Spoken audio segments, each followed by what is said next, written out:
So it's the beginning of a new year. Because the Joshua and the Promised Land video did very well, I'm going to be reviewing another poorly animated movie. Though I'm not really sure why I'm going to be doing this one. It's some movie by the name of Plan B. So this film was made by a company called Spank Play Productions, responsible for film adaptations of things like Talking Car Movie starring Larry the Cable Guy, Ants with a Z to make it more hip, and Charlotte's Web. All of these movies were directed by Michael Elf on a Schelp, and apparently this movie was an adaptation, or some call it a knockoff, of Jerry Seinfeld's Animu B movie. So before we look at Plan B, I feel like we should talk a little bit about the original film B movie, even though I actually have not seen it. I'm going to have to look up the plot of the film and see what it's about. Comedic legend Jerry Seinfeld plays a bee who wants to take humanity to court.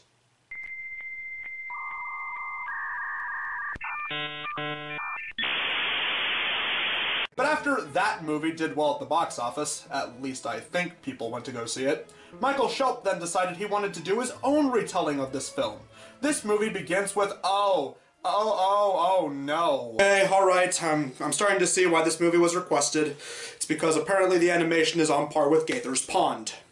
We begin by being introduced to our main characters. The Valley Girl one, the fat one, the one who yells every line of dialogue, the one with a very whiny voice named Crystal with a K, and their leader, Chandler Bing. Clap, clap, clap, clap, clap. They're a quadrant of bees gathering pollen for honey in Washington, D.C. Like, why can't humans throw trash away? Our nation's capital deserves more respect. As they should be. If you want to make honey in this country, you have to work hard and respect it. So they return to the hive, which is so dimly lit you can barely make out what's happening. Whoever's working on the lighting of the set of this film should be fired for this obvious blunder. Oh, ew, that's just gross.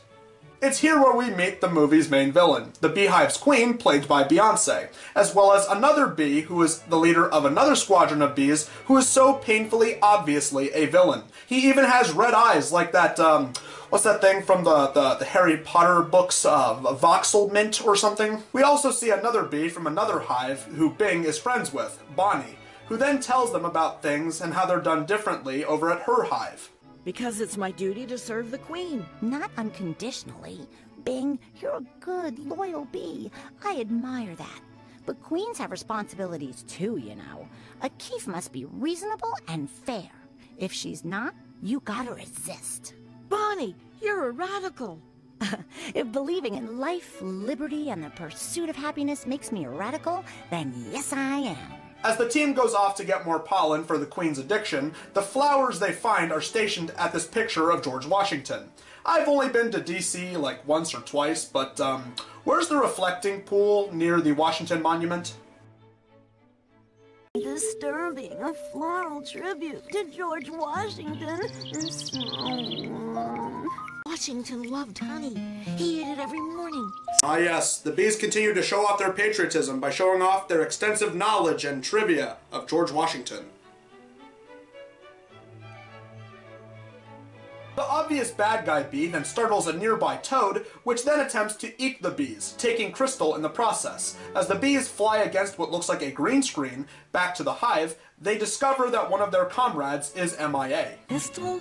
Where is she? I haven't seen her since. The tree toad! No one noticed she was missing?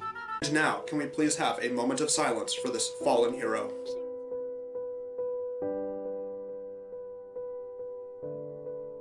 A lot of this movie that follows is very repetitive and follows these key elements. Bing and Bonnie talk about how Bonnie's hive is better. Apparently it's so much better they never actually show us what her hive is actually like.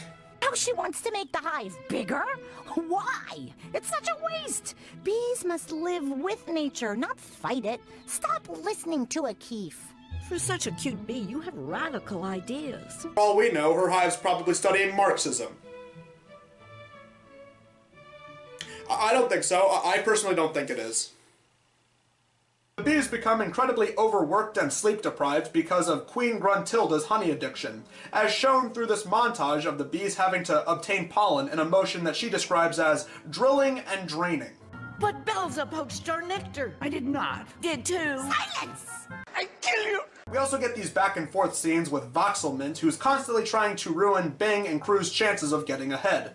Whether it's taking all the pollen they were going to collect, tampering with their honey, and keeping them up at night and throwing off their work schedule. And then there's this scene where Bonnie ends up helping these guys as it seems they've drained every flower in DC. So she takes them to a great place to get fresh flowers. A trash can. Wait, what? Yeah, these bees get fresh pollen from flowers that have been thrown away. As if throwing away perfectly good flowers is a thing people do. Eventually this comes to a head when the bees become so overworked they end up sleeping in the dumpster, and it seems that more of these bees' comrades are seemingly killed off once the dumpster is picked up and hauled off by what's supposed to be a dump truck, but it looks more like a tow truck. Oh, but I guess it's okay because they show up 3 scenes later. Okay. We were trapped in a dumpster.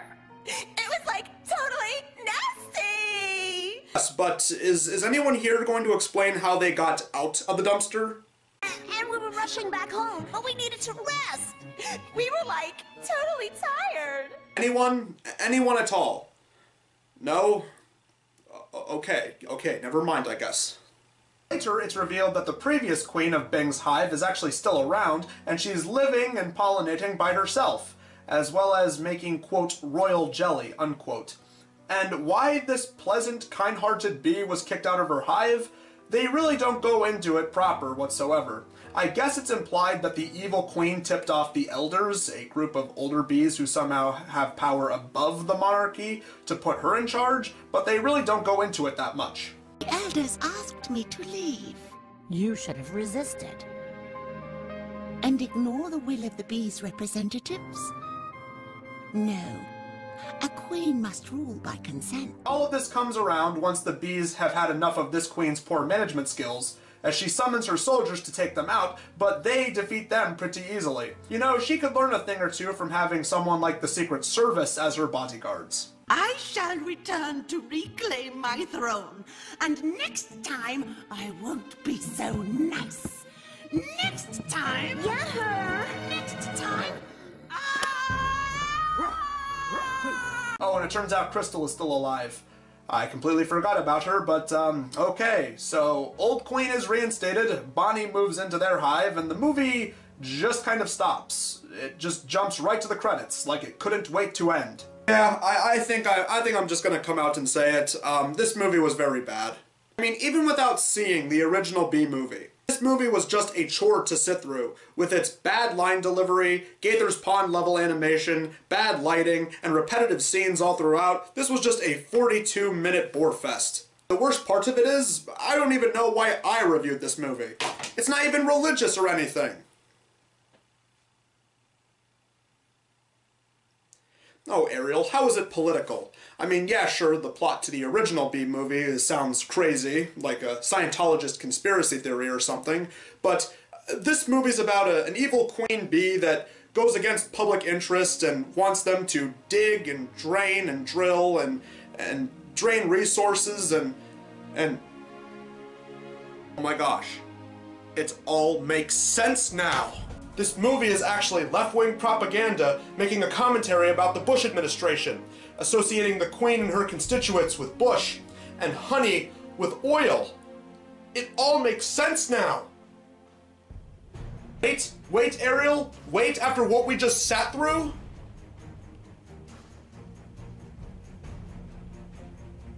You know something? You're right. I mean, why are we discussing politics in a video about Plan B? That sounds like a good idea. So, support bees in your local redistribution of honey, and may Jesus be with you. It's time to learn the meaning of work, of dedication, of loyalty. We just got to bed! Sleep privileges are canceled. Starting now, you work 24/7 making honey and expanding the hive.